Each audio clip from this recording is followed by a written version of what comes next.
And you were saying that sometimes the I thought is not even conscious.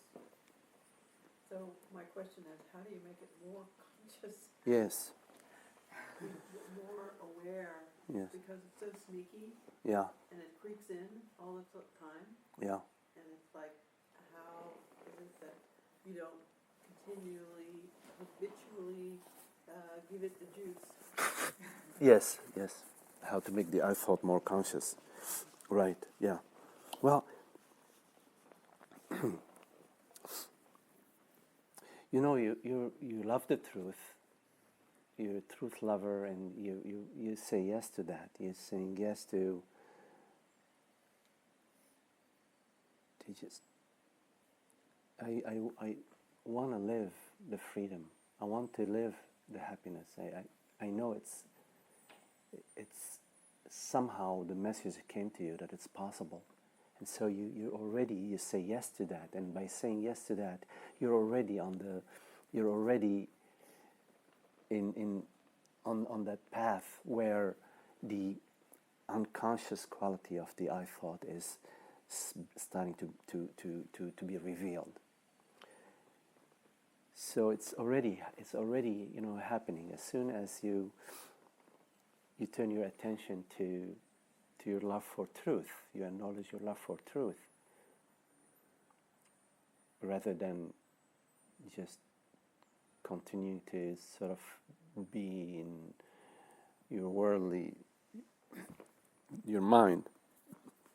Again, this message comes to you from grace, from the divine, and you say yes to the invitation. And as you're saying yes to the invitation, you will find more and more opportunities available for you to say yes. And you have to take these opportunities. A good example of that is, some thoughts or feelings about, your neighbor who has not treated you correctly. And this thought arises and certain feelings arise. There is an opportunity there because of the I thought, I and my neighbor thought, and of course the feelings that accompany that. There is an opportunity there to be still. And in that stillness, in taking that opportunity, you're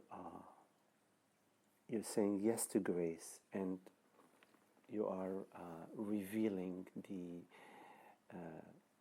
unconscious qualities of the I thought into the light. Also,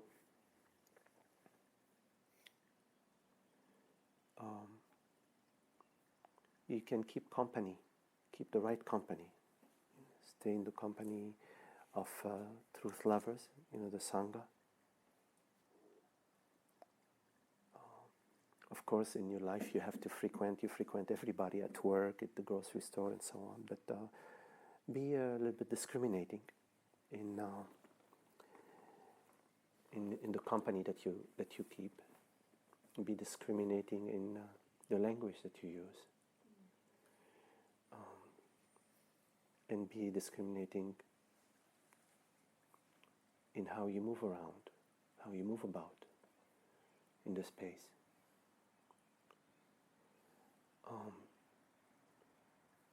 Also, satsang is a very good reminder, because in satsang you are bathed in grace, and that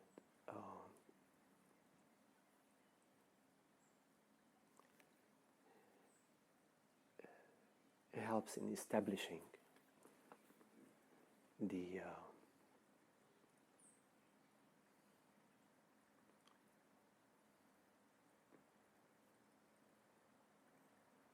presence and your knowingness.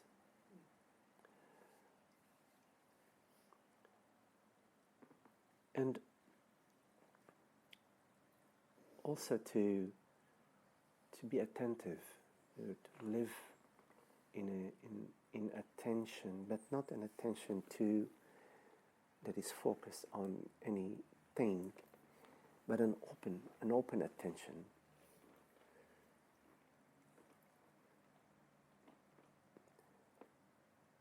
That is not arguing with anything, doesn't have a mission. And this attention is an openness, and it's a light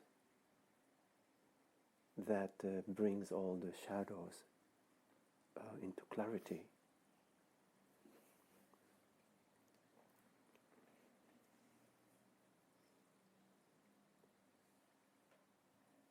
It's a certain quality of stillness and silence, where in the midst of your life there is also that quality of stillness and silence and listening.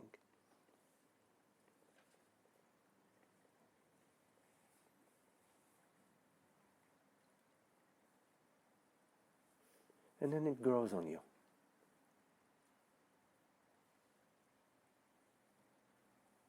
Because it's what you truly are.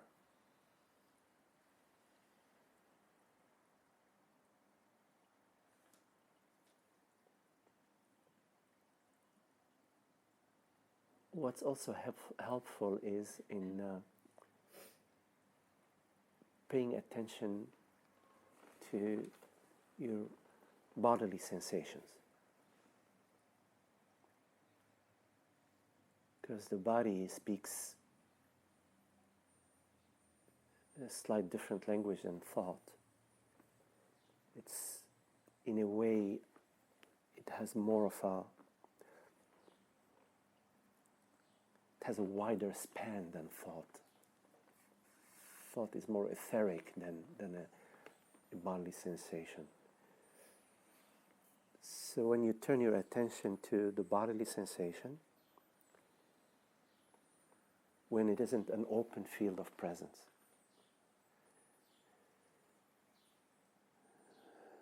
then there are two things you can do. You can release that sensation, give that bodily sensation space, which is there, sort of invite it to the space that's already there. And at the same time, notice the I thought that is connected with the sensation. So that the I thought then becomes less and less subconscious or unconscious. So you can go to it through the body sensation and notice it. Once you notice it,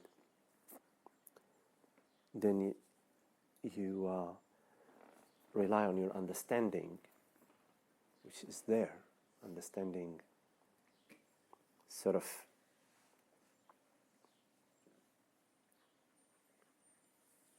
it shifts the space. It shifts the ignorance. It loosens it, and in some cases dissolves it. So the understanding is that I am not a body-mind. I am not an I thought. I perceive the I thought. I perceive the me sensation, but I am not the body-mind. I am that open presence, the aware, awake presence that perceives the I thought, that perceives the body-mind. So that understanding will dislodge the I thought that's basically saying, oh, I am me and my neighbor, why did they do that to me? So this entire, all of that is helpful in bringing the I thought from going unconscious to being revealed. Yeah. Yeah. Take a second to take that all in. That was such a great answer. So I'm not sure if I can articulate this or not, but it seems to me that everything has a purpose. Everything has a purpose. And so I'm wondering, in the context of non-duality, how do you figure out, well, I know there's no you, so instead of trying to control what your purpose is, I'm feeling like it's just to be open to whatever your purpose is. So when you talk about the analogy of the ocean and the waves, each wave might have its own purpose.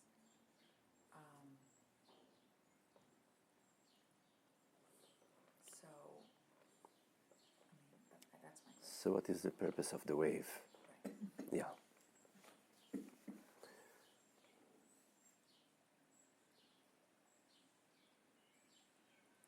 Well, it's important, first of all, before we go into what is the purpose of the wave, to get an understanding of what the wave is, yes, and what the ocean is. Because we could be talking about what is the purpose of a pink flying elephant, but before we talk about what is the purpose of a pink flying elephant, we need to determine what is the pink flying elephant, and then we can talk about the purpose of the pink flying elephant. Yeah? So first is to understand what is the wave and what is the ocean. So the wave, talking about staying in that language, with that metaphor, the wave is made out of H2O, and the ocean is made out of H2O. So it's H2O dancing H2O molecules. Wave or ocean, it's all this dancing water molecules. So what is the purpose? Then the question shifts from, rather than what is the purpose of the wave, because once we realize that, we're not really talking about a wave, we're talking about water. What is the purpose of water? So now we have to step out of the metaphor a little bit, because the metaphor is limited, really. When we use the metaphor of the waves and the ocean, we're basically using the metaphor to refer to the wholeness of being, meaning to the one reality of consciousness that takes on all forms. Consciousness being the ocean in that metaphor, and the forms being the waves. But the metaphor is used to refer to the wholeness of consciousness that takes on all forms. So if all forms, meaning all wavelets, all waves, and consciousness, meaning the ocean, are one, meaning water, one reality, then what would talk or explore, if it's one reality, what other reality would explore the purpose? What would explore the purpose of that one reality? You see a little bit my question? There has to be something standing apart from that reality to consider its purpose. So in a way, in your question, there is an assumption that I'm just trying to dislodge. Of separation. The assumption is that there is a me,